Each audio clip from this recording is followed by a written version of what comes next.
명절 잘 보내신 것 같아요. 잘 보내신 것 같고 또 그 부모님 찾아뵈러 이렇게 오랜만에 또 어린 시절에 출석하셨던 교회 찾으신 우리 자녀분들도 또 우리 아기들도 많이 보입니다. 오늘 예배 시간에 우리 아기들 소리가 나더라도 정말 기뻐해 주시면 돼요. 그죠? 그런 교회가 누리는 큰 복입니다. 어느 때보다 우리 오늘 이 자리에 예배하러 오신 우리 성도님들의 얼굴이 많이 밝습니다. 많이 웃고 계시고 명절 동안 되게 좋은 일이 많으셨나 봐요. 얼굴이 너무 좋으셔갖고 목사님 제 마음이 너무 편합니다. 이제 저만 잘하면 되는 거죠, 그죠? 오늘 저만 잘하면 이제 쭉 이제 갈 수 있는 거죠. 오늘 믿음에 관해서 칭찬받은 사람 이야기를 좀 나눌 텐데요. 오늘 우리가 읽은 본문의 주인공은 믿음이 크다라고 칭찬을 받은 유일한 사람입니다. 보통 사람이 아니죠. 보통 사람이 아니죠. 믿음이 크다라고 칭찬받은 딱 한 사람. 비슷한 경우가 하나 더 있긴 해요. 백부장 마태복음 8장에 보면은 그 백부장이 나오죠. 이스라엘 중에 이만한 믿음을 보지 못했다라고 칭찬받은 사람이 한 사람 더 나옵니다. 그런데 공교롭게도 예수님께서 믿음을 칭찬하신 이 두 사람은 둘 다 이방인입니다. 이방인. 참 신기하죠, 그죠? 참 이방인이 어떻게 믿음이 크다, 이만한 믿음을 본 적이 없다 이런 칭찬을 받았을까? 오늘 이 칭찬받은 이 믿음을 보시면서 마음에 욕심을 한번 가져보시기를 축복합니다. 오늘 크다 또는 작다 여기에 크다 작다에 이제 생각을 두지 마시고요. 믿음의 본질에 관해서 또 왜 예수님께서는 이 여인의 믿음이 크다라고 칭찬하셨을까 이렇게 한번 여기에 관심을 두시면 좋을 것 같아요. 이 말씀은 한 두어 주 전에 저희가 선교실행위원회에서 국내 선교지를 한번 이렇게 탐방한 적이 있어요. 이제 장거리를 오가면서 이제 봉고차 안에서 권사님과 이렇게 믿음의 교제를 나누던 중에 참 궁금한 말씀이 있는데 그 말씀을 한번 이렇게 한번 들었으면 좋겠다 하셔갖고 하신 그런 이야기 중에 이 본문이에요. 그 본문을 제가 목사가 듣고 그냥 넘어갈 수는 없고 언젠가는 한 번은 해결을 해드려야 되는 마음에 짐이 있게 하면 안 되잖아요, 그렇죠? 해결은 해드려야겠다 싶어서 묵상하던 중에 오늘 우리 함께 모여있는 이 자리에서 이 말씀 나누면 참 좋겠다 해서 오늘 마태복음 말씀을 가지고 왔습니다. 여러분, 오늘 말씀은 예수님께서 주로 사역하시던 유대와 갈릴리를 벗어나서 어디로 가십니까? 두로와 시돈 땅으로 가셨다. 그렇게 시작을 하죠. 갈릴리에서 두로까지는요, 여기서 저희 교회에서 경주까지 거리 좀 됩니다. 한 50km, 55km 남짓됩니다. 그리고 두로에서 시돈까지는 조금 더 가야 돼요. 한 40km 돼요. 경주서 한 간포 가는 길 정도 됩니다. 그러니까 예수님께서 어디를 얼마나 가셨어요? 짧은 거리가 아니죠. 저희 봉덕교에서 출발해서 간포 앞바다까지 가신 거예요. 지금 꽤 긴 거리를 이렇게 가신 겁니다. 그런데 이 두로와 시돈이라는 땅은요, 오랜 세월 동안 이 이스라엘과는 굉장히 사이가 안 좋았어요. 원수 같은 땅입니다. 아주 적대적인 곳이 두로와 시돈 땅이었어요. 이스라엘의 입장에서는 이 두로와 시돈 땅에는 구원이 없다 그렇게 말할 정도로, 거기는 구원이 없다라고 말할 정도로 굉장히 사이가 안 좋은 곳이었습니다. 예수님께서 그와 같은 곳으로 지금 가신 거죠. 자, 거기서 누구를 만납니까? 가나안 여인을 만나는데, 이 가나안 여인이 누구냐? 가나안이라는 말을 딱 들으면 여러분 느낌상 어떠세요? 가나안과 이스라엘 서로 좋아서 죽고 못 사는 사이입니까? 아니면 서로 못 죽여서 안달인 사이입니까? 저는 어려운 거 질문 안 합니다. 1번입니까? 2번입니까? 2번이에요. 가나안 정복 전쟁 그때 구약에 기억나시잖아요. 하여튼 오래전부터 이스라엘과 가나안은 서로 관계가 안 좋아요. 서로 으르렁댑니다. 으르렁대는 관계예요. 가나안 여인, 그러면 이 여인이 그 사람이냐? 아니에요. 가나안 인종적으로 가나안 인종의 여인이라는 말은 아니고 이 가나안 여인에 관해서 같은 이야기를 소개하고 있는 마가복음 이야기를 보면은요, 이 가나안 여인을 뭐라고 소개하느냐 하면 수로보니게의 여인이라고 소개합니다. 들어보셨어요? 수로보니게의 여인이라고 하는데, 이 수로보니게가 무슨 뜻이냐? 수리아라는 뜻입니다. 수리아라고 하는, 저기 북쪽에 있는 수리아라고 하는 나라의 보니게, 베니게라는 땅입니다. 베니게라고 하는 이 이제 지중해 연안에 있는 도시, 수리아 땅의 베니게 지역의 여인이라는 뜻이에요. 그래서 수로보니게 여인이라고 합니다. 자, 수로보니게가 뭔 소리인 거 이제 해결되셨죠? 수리아 땅의 베니게 사람이라는 뜻이에요. 자, 그 땅에 오래전부터 이 사람들이 머물러 살았기 때문에 그 지역이 가나안 지역이라고 해서 가나안 여인이라고 불리는 것 같아요. 혈통적으로 가나안 사람, 우리 가나안 일곱 족속 그와는 관계가 없는 것 같습니다. 자, 여하튼 정리를 해보세요. 이 여인은 이방인이고 이스라엘과 아주 사이가 안 좋은 가나안 사람입니다. 예수님은 지금 그 원수되어 있는 이방 땅, 가나안 땅, 두로와 시돈 땅에 들어가 계십니다. 그리고 이 이방 여인을 만나고 있죠. 자, 이 원수된 이방 사람에게, 이스라엘 사람들은 이 지역의 사람들에게 구원이 임한다 안 임한다? 안 임한다. 저 원수 사람에게는 은혜가 임할 수가 없다라고 생각하고 있는 그곳에 예수님이 가셔서 거기서 이방 여인을 만나고 계시는데, 이 여인에게 뭐가 임합니까? 하나님의 은혜가 임하는 거예요.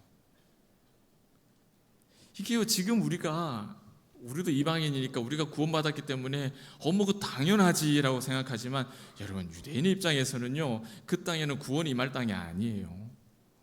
그런데 거기에 은혜가 임했다라는 사실을 오늘 이 가나안 여인의 이야기는 우리에게 보여줍니다. 왜? 복음의 이 복음, 이 생명, 이 예수님이 그 은혜의 확장성, 걸림돌이 없다는 거예요.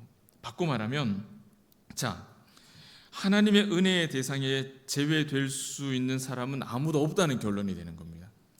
누구나 하나님의 은혜를 받을 수 있다라는 말이 되는 거예요. 우리가 알고 있는 복음이죠. 우리가 알고 있는 은혜죠. 그러나 유대인들은 그렇게 생각을 안 했다는 겁니다. 그래서 이 가나안 이방 여인이 이 가나안 이방 땅에서 은혜를 입었다는 사실이 오늘 우리에게 굉장히 중요한 사실이에요. 굉장히 중요한 사실이에요. 자, 어떻게 이 사건이 진행되는지 한번 보겠습니다. 예수님께서 두로와 시돈 땅으로 가셨을 때 사건이 발생을 해요. 이 땅은 시돈 땅은 굉장히 험악한 땅이죠. 예를 들면 시돈 땅 출신 중에 제일 유명한 사람이 이세벨, 엘리야를 죽이려고 했던 이세벨, 아합 왕의 와이프. 이 이세벨이 우상을 가지고 와서 북이스라엘이 몽땅 우상나라가 돼버리죠. 근데 그걸로 모자라서 이세벨이 딸을 낳습니다. 그 딸을 남쪽 유다의 여호람 왕에게 시집을 보냅니다. 그래서 남유다도 나라가 몽땅 우상을 숭배하게 됩니다. 보통 사람이 아니에요. 그러니 유대인 입장에서 이 시돈 땅은 좋을래야 좋을 수가 없어요. 거기는 구원이 임할 수가 없어요. 은혜가 임할 수가 없어요. 이세벨의 나라. 자, 그곳에 예수님께서 가시자 가나안 여인이 예수님을 찾아와서 소리를 질러댑니다.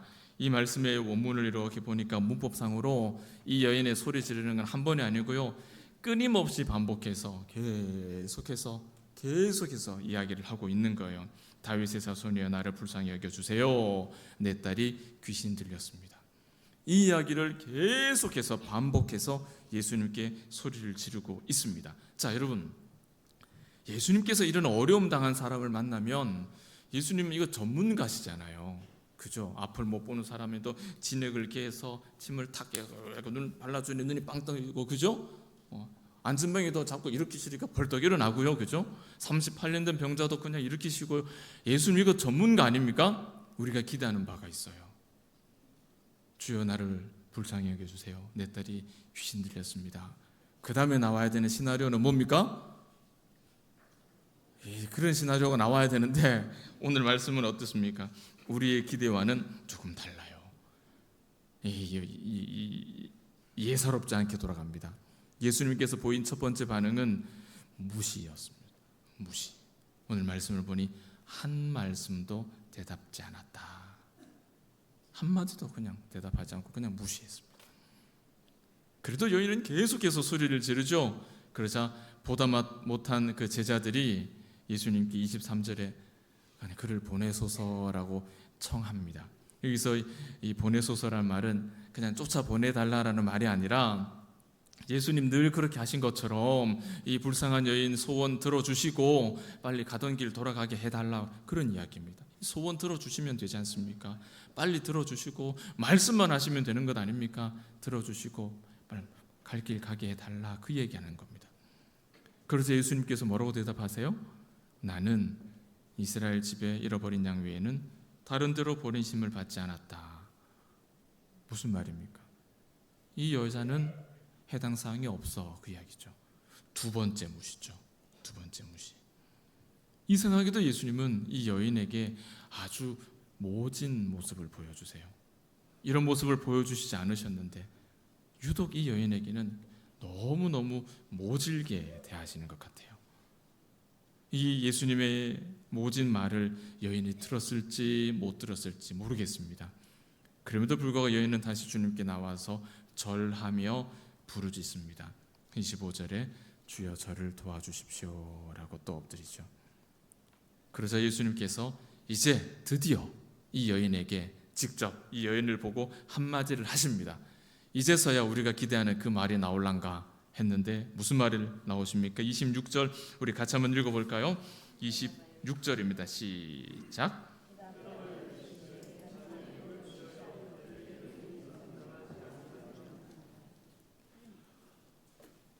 우리의 기대가 그냥 산산조각 나버리죠. 이것은 무시를 넘어서 이거는 경멸하는 수준이죠. 이 모멸감은 어떻게 표현할 수 있을까요? 이 말씀을 읽는 우리조차 마음에 불편함이 느껴질 정도죠. 귀가 의심이 됩니다. 이 과연 예수님이 하신 말이 맞을까? 이 성경이 잘못 기록된 거 아닌가?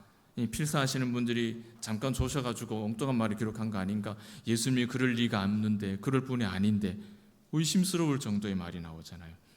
이 말씀을 직접 들은 이 여인의 기분은 어떻겠습니까? 여러분 길을 가다가 누군가에게 도움을 받았는데 도움을 청했는데 이런 대답이 돌아왔다고 해보세요. 그냥 들은 채도 안 하고 지나가도 속이 상하는데 한 번 더 얘기했더니 내가 당신을 왜 도와줘요? 이 얘기를 하고 그래도 그러지 마시고 한번 도와주세요 했더니 하는 말이 나보고 개래요. 이런 상황이에요. 이 모멸감. 예수님은 이 여인의 면전에서 개라고 부르셨습니다. 세 번째 모욕이고 이보다 더 심할 수가 없는 모멸감이죠. 이것은 당시에는 유행했었어요. 유대인은 하나님의 자녀로 스스로를 인식했었고 그들은 이방인을 아주 천한 짐승, 동물에 비유했습니다. 특별히 개라고 비유를 했죠.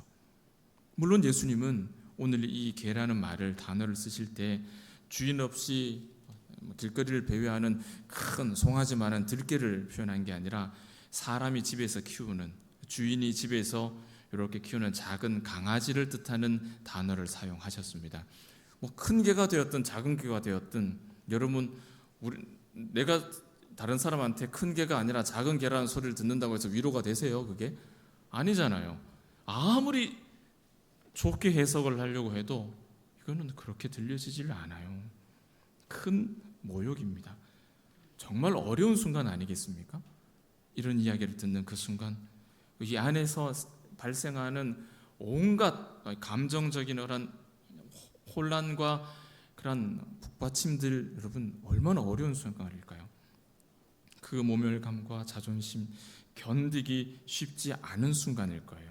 그런데 이 여인은 이런 불편한 우리를 무심하게 그냥 비켜가 버립니다. 이 여인은 뭐라고 대답하나요? 27절입니다. 한 번 더 같이 읽겠습니다. 여자가 이르되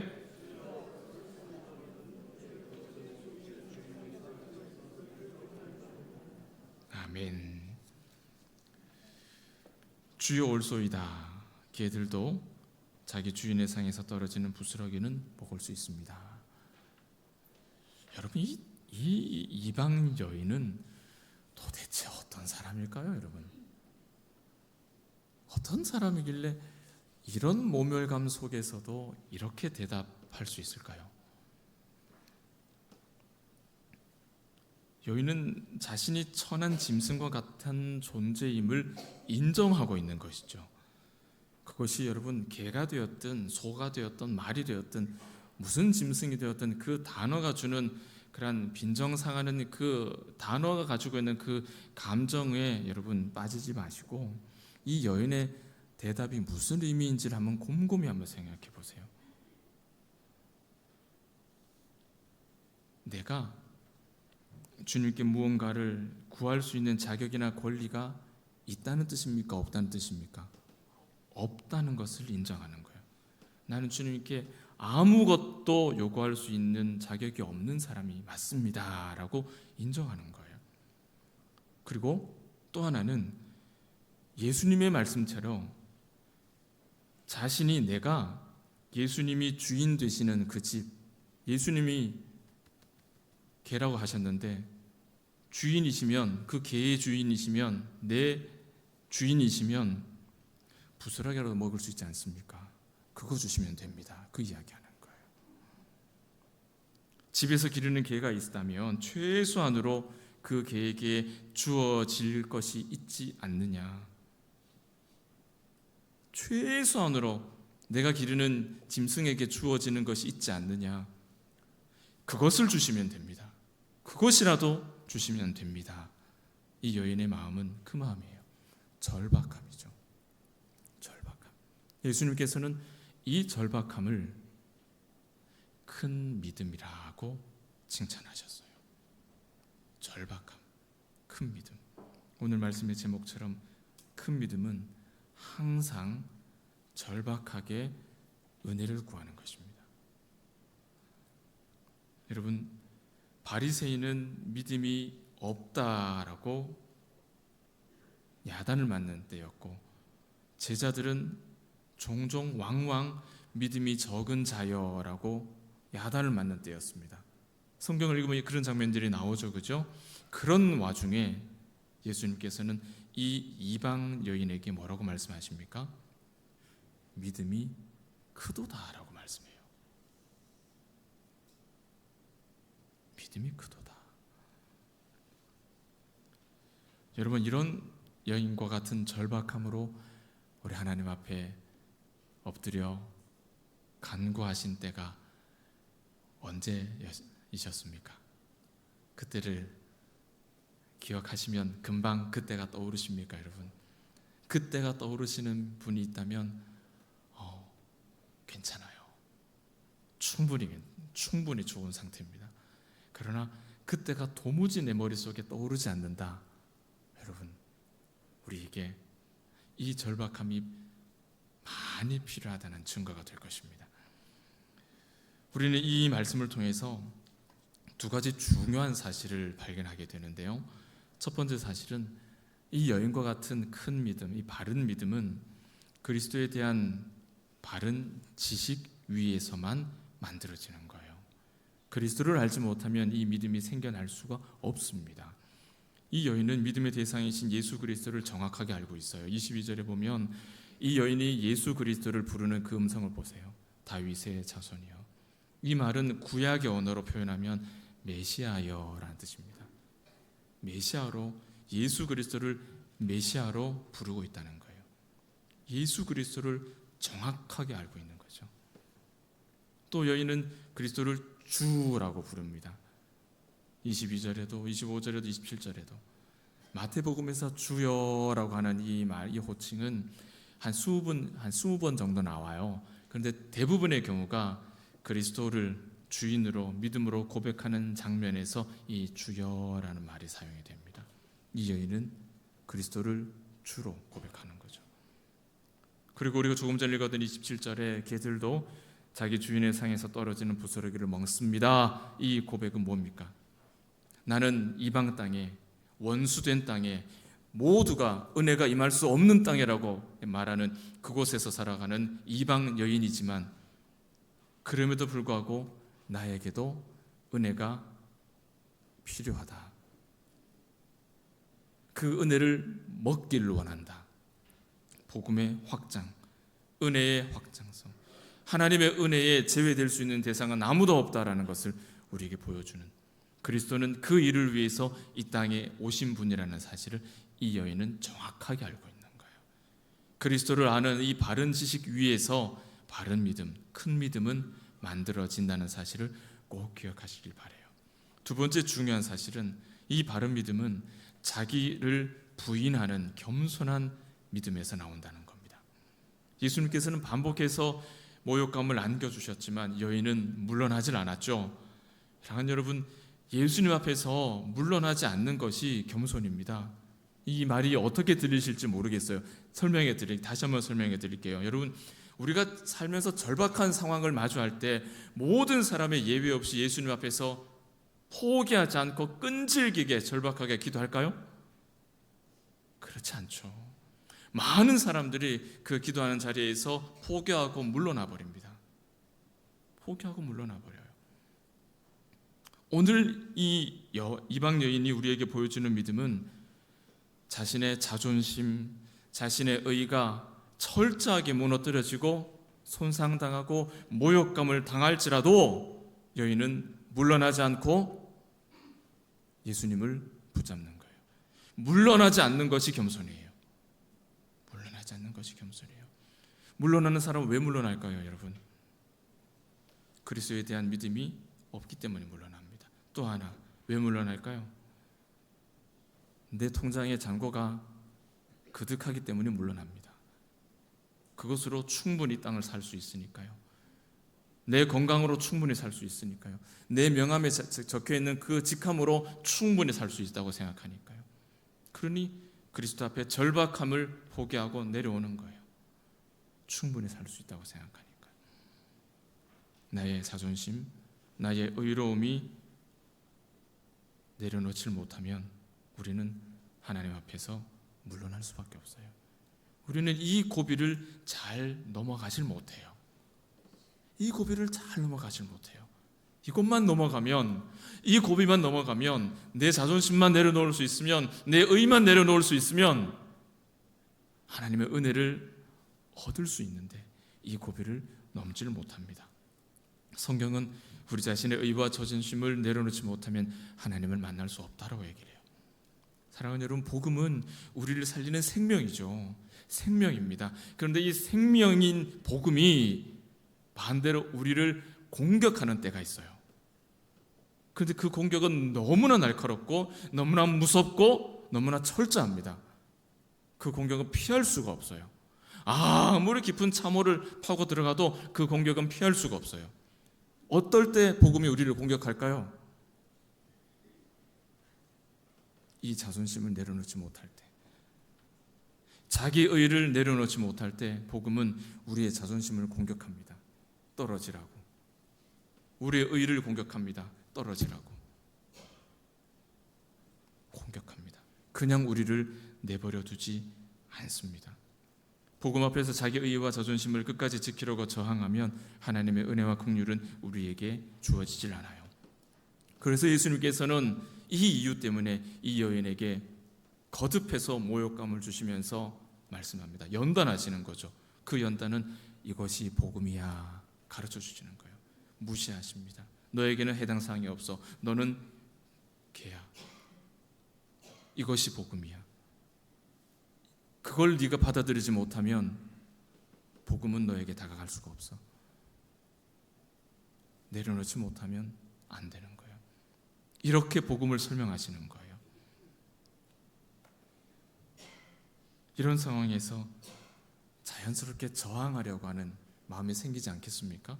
내 자존심이 막 뭉개지는데 어떻게 마음이 편하겠어요? 기분 나쁜데. 반항하는 마음이 생기죠. 이 말씀에 대한, 하나님에 대한 저항감이 생기죠. 그리고 그 말씀을 전하는 목사에게도 그 불똥이 튀어갈 수도 있습니다. 저항이 생겨요. 그러나 여러분, 그 순간이 고비예요. 그 순간을 굳건하게 넘어가시기를 축복합니다. 은혜 받은 사람은 이 이방 여인처럼 자신이 하나님 앞에 아무런 자격 없는 존재라는 사실을 인식하고 살아요. 그러니 그 상황과 그 형편에 관계없이 감사하고 자족하며 살 수 있습니다. 그런데 은혜가 슬그머니 빠져나가면 그 빠져나간 자리에 뭐가 들어올까요? 내가 던져놓은 내 자존심과 내 의가 이게 다시 들어옵니다. 슬그머니 들어옵니다. 그 순간 우리에게 물러서지 않고 은혜를 구할 수 있는 절박함이라는 것은 사라져버리고 없어요. 그게 들어오면 내 명함이, 내 건강이, 내 주머니가 내 삶을 붙들어준다라고 생각하기 때문이죠. 우리 중에는 아직까지 온전한 믿음의 자리에 이르지 못한 아주 연약한 분들도 계실지 몰라요. 어느 정도 성공과 성취를 세상에서 다 경험하신 분들은 그럴 수 있어요.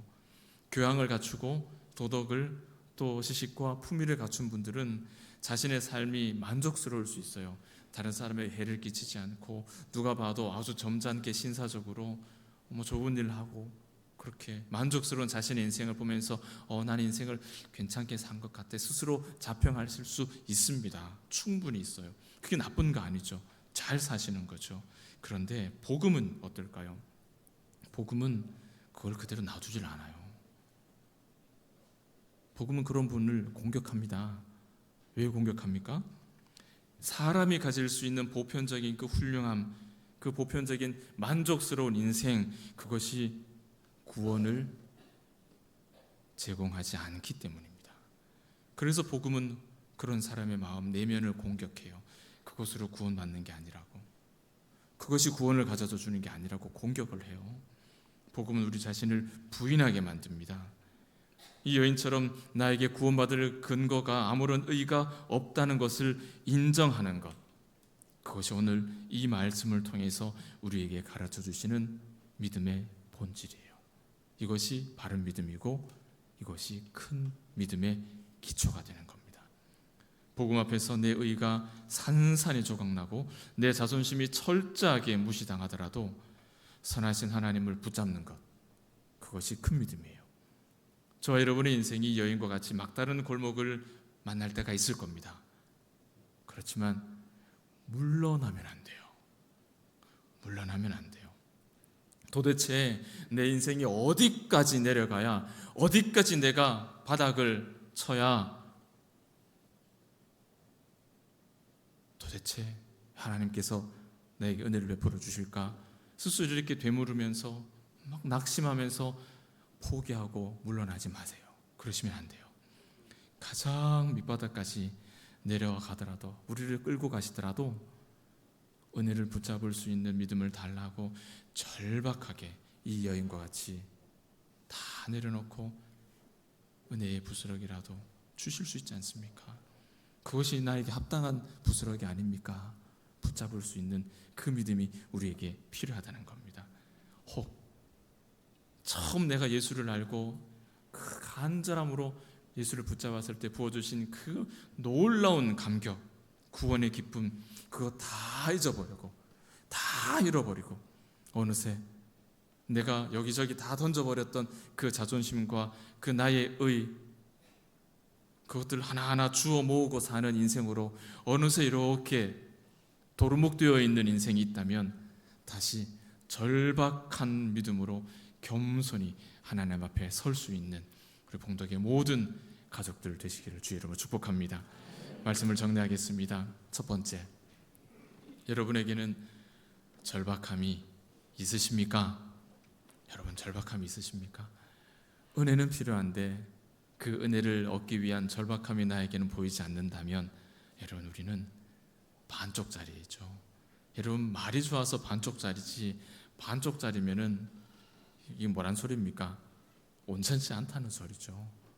빨리 되찾으셔야 됩니다.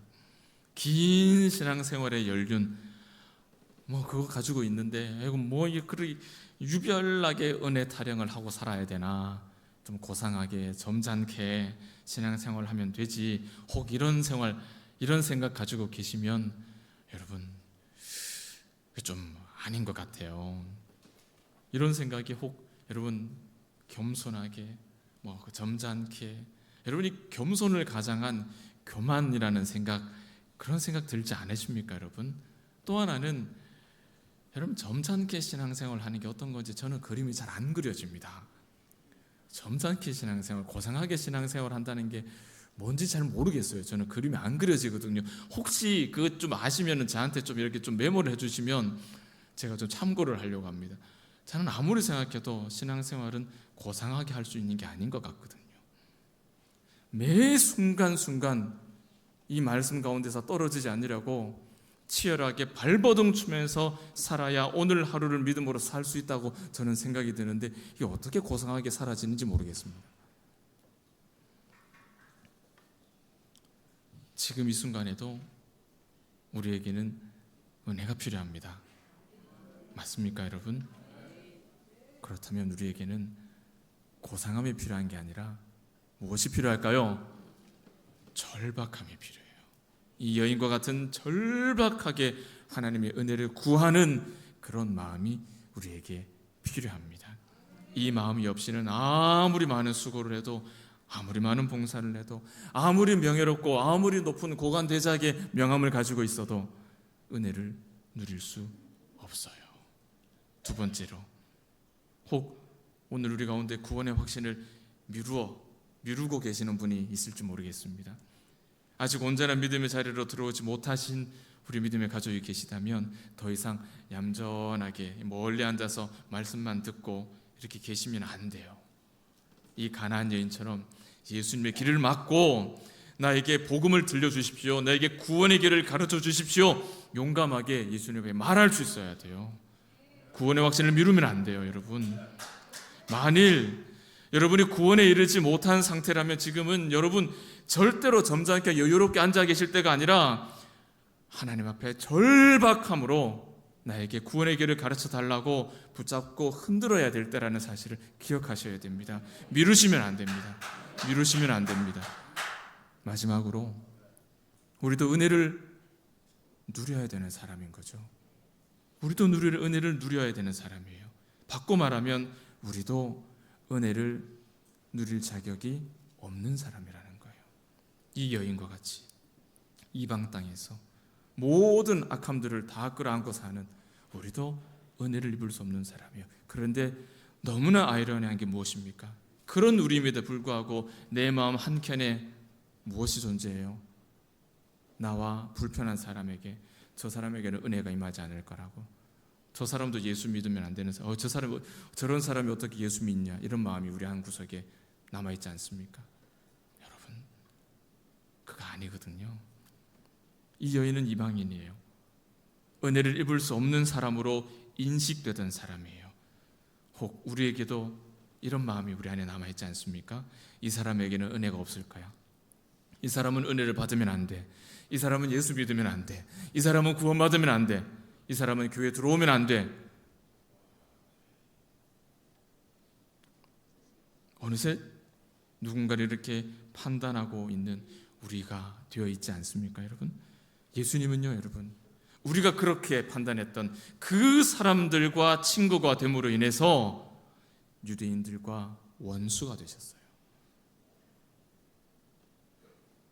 유대인들과 친하게 지내면 한 세상 편하게 사셨을 텐데, 우리가 은혜를 받으면 안 된다고 정죄했던 세리와 창기와 죄인들과 친구가 되심으로 예수님은 그 땅의 사람들과 원수가 된 인생을 사셨습니다. 왜? 바로 나와 같은 사람에게도 은혜가 필요했기 때문에, 나와 같은 자에게 은혜가 필요했기 때문에